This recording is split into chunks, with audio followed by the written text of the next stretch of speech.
ನಾಮಕರಣ ಮಾಡಿದ್ರು, ಕಣ್ಣು ಮುಚ್ಚಿಗಲೆಲ್ಲ ಮಾಡ್ಕೊಂಡು ಅಯ್ಯೋ ರಾಮ ಕೃಷ್ಣ ಅಂತ ಭಕ್ತಿ ಮಾಡಿದ್ರು.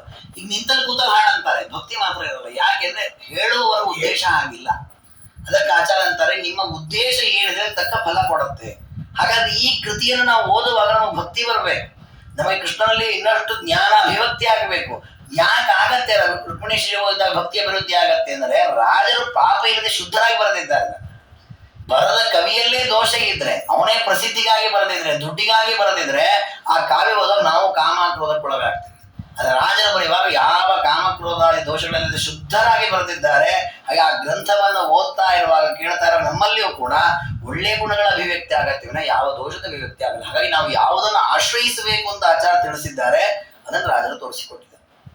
ಇದಾದ್ಮೇಲೆ ತಾವೇ ಹೇಳಿದ್ರಿ ಈಗ ಕೃಷ್ಣನ ಕಥೆಯನ್ನು ಬರೀತೇನೆ ಅಂತ. ಈ ಕೃಷ್ಣನ ಕಥೆಯನ್ನು ಬರೀತೇನೆ ಅಂತ ಹೇಳಿದಾಗ ನಗರ ವಾದರಾಜರಿಗೆ ಅಹಂಕಾರ ಬಂತಲ್ಲ, ನಾನು ಬರೀತೇನೆ ಅಂತ ಹೇಳ್ಕೊಂಡ್ಬಿಟ್ರಲ್ಲ ಅನಸ್ಬಿಡತ್ತೆ ನಮಗೆ. ಅದಕ್ಕೆ ರಾಜರೇ ನನಗೇನು ಅಹಂಕಾರ ಇಲ್ಲಪ್ಪ, ದೇವರು ಬರೆಸ್ತಾ ಇರೋದು ಆ ಅಹಂಕಾರ ಖಂಡನೆ ಒಂದು ಶ್ಲೋಕ ಬರೆದಿದ್ದಾರೆ. ಅಪಂಡಿತೇನಾಪಿ ಮಯಾರ್ಜಿತೇಯಂ ಮುಕುಂದ ಲೀಲಾ ಕವಿ ಕಂಠಮಾಲ ಅಕೌಶಲೇನ ಗ್ರಥಿತೇತಿ ಜಾತಿ ಪ್ರಸೂನಮಾಲಾಂ ಕಿಮು ಸಂತ್ಯಜಂತಿ. ನಾನು ದೊಡ್ಡ ತತ್ವಜ್ಞಾನಿ ಏನಲ್ಲ, ನಾನು ಅಪಂಡಿತೇನಾಪಿ, ನಾನು ಪಂಡಿತ ಅಲ್ಲ, ಸಾಮಾನ್ಯ ವ್ಯಕ್ತಿ ನಾನು. ಆದ್ರೂ ನಾನು ಕೃಷ್ಣನ ಕಥೆಯನ್ನು ಬರೆದಿದ್ದೇನಲ್ಲ, ಇದು ಕಂಠದಲ್ಲಿ ಧಾರಣೆ ಮಾಡ್ಲಿಕ್ಕೆ ಯೋಗ್ಯವಾಗಿದೆ. ಕಂಠದಲ್ಲಿ ಧಾರಣೆ ಮಾಡುದು ಅಂದ್ರೆ ಓದುವುದು, ಅಧ್ಯಯನ ಮಾಡುದು, ಚಿಂತನೆ ಮಾಡುದು ಅಂತ ಒಂದರ್ಥ.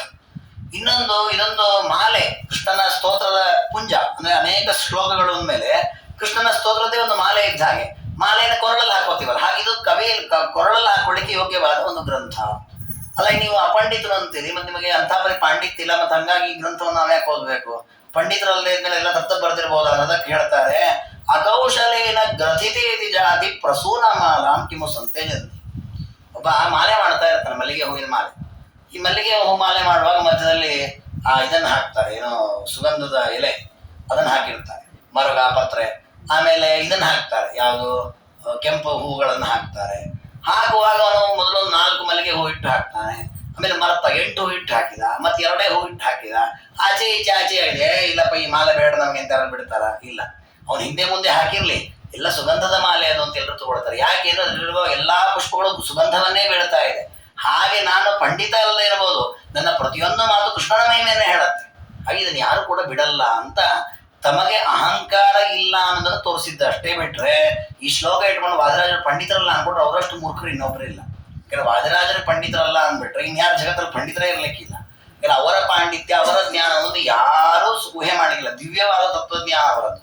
ಹಾಗಾದ್ರೆ ಅಪಂಡಿತ ಶಬ್ದಕ್ಕೆ ಅರ್ಥ ಏನು ಅಂದ್ರೆ ಅಂದ್ರೆ ಪರಮಾತ್ಮ, ಪರಮಾತ್ಮನಲ್ಲಿಯೇ ಆಸಕ್ತಿ ಇಟ್ಟ ಪಾಂಡಿತ್ಯ ರಾಜರದ್ದು. ಅವರ ಜಗತ್ತಿನ ಪ್ರಸಿದ್ಧಿಗೋಸ್ಕರ ಬಂದ ಪಾಂಡಿತ್ಯ ಅಲ್ಲ, ಹಾಗೆ ಅಪಂಡಿತ ಅಂತ ಹಾಕಿದ್ದಾರೆ. ಅಂತೂ ತಾತ್ಪರ್ಯ ಕೃಷ್ಣನ ಕಥೆ ಆದ್ರಿಂದ ಇದನ್ನು ಯಾರು ಬಿಡಲ್ಲ, ಎಲ್ಲರೂ ಸ್ವೀಕಾರ ಮಾಡ್ತಾರೆ, ಅಧ್ಯಯನ ಮಾಡ್ತಾರೆ ಅಂತ ಹೀಗೆ ಅದರ ಮಹತ್ವವನ್ನು ಹೇಳಿ ಮುಂದೆ ತಾವು ಲಕ್ಷ್ಮೀದೇವಿಯನ್ನ ತೋರಿಸಿಕೊಡುತ್ತಾರೆ.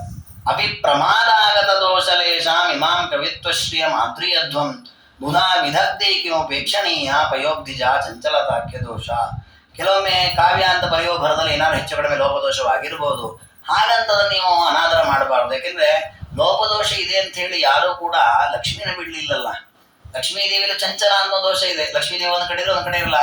ಹಾಗಾಗಿ ಲಕ್ಷ್ಮೀದೇವಿಯಲ್ಲಿ ಚಾಂಚಲ್ಯ ಅಂತ ಯಾರು ಲಕ್ಷ್ಮೀದೇವಿ ಬಿಟ್ಬಿಟ್ರ, ಹಾಗೆ ನನ್ನ ಕಾವ್ಯದಲ್ಲೂ ಲೋಪದೋಷ ಅಂತ ಯಾರು ಬಿಡಬೇಡ್ರಿ. ಇದು ಕೂಡ ಅಹಂಕಾರ ಖಂಡನೆಗೆ ತಮ್ಮಲ್ಲಿರೋ ವಿನಯತೆಯನ್ನು ತೋರಿಸಿದಷ್ಟೇ ಬಿಟ್ರೆ ಯಾವ ದೋಷವೂ ಕೂಡ ಈ ಕಾವ್ಯದಲ್ಲಿ ಇಲ್ಲ. ಅತ್ಯಂತ ಹೇಗೆ ಲಕ್ಷ್ಮೀದೇವಿಯಲ್ಲಿ ಯಾವ ದೋಷವೂ ಇಲ್ಲ, ಅವರವರ ಕರ್ಮದ ಫಲವಾಗಿ ಎಷ್ಟು ದಿವಸ ಇರಬೇಕು ಅಷ್ಟು ಸಂಪತ್ತು ಅಷ್ಟು ದಿವಸ ಅವ್ರ ಹತ್ರ ಇರುತ್ತೆ, ಅಷ್ಟೇ ಬಿಟ್ಬಿಟ್ರೆ ಚಂಚಲ ಅನ್ನುವ ದೋಷ ಲಕ್ಷ್ಮೀದೇವಿಯಲ್ಲಿ ಏನಿಲ್ಲ. ಹಾಗೆ ಈ ಕಾವ್ಯದಲ್ಲೂ ಕೂಡ ಯಾವ ದೋಷ ಇಲ್ಲ ಅಂತ ತೋರಿಸಿಕೊಟ್ಟು ಮುಂದೆ ಕೃಷ್ಣನ ಕಥೆಯನ್ನು ಆರಂಭ ಮಾಡ್ತಾರೆ. ಕೃಷ್ಣ ಪರಮಾತ್ಮ ಯಾಕೆ ಅವತಾರ ಮಾಡಿದ ಭೂಮಿಯಲ್ಲಿ, ಈ ಭೂಮಿಯಲ್ಲಿ ಅಂತಹದ್ದೇನು ಪ್ರಸಂಗ ನಡೆದಿತ್ತು ಅಂತ ಹೇಳಿ ಭಾಗವತದಲ್ಲಿ ಏನೋ ಒಂದು ಪ್ರಸಂಗ ಬರುತ್ತೆ.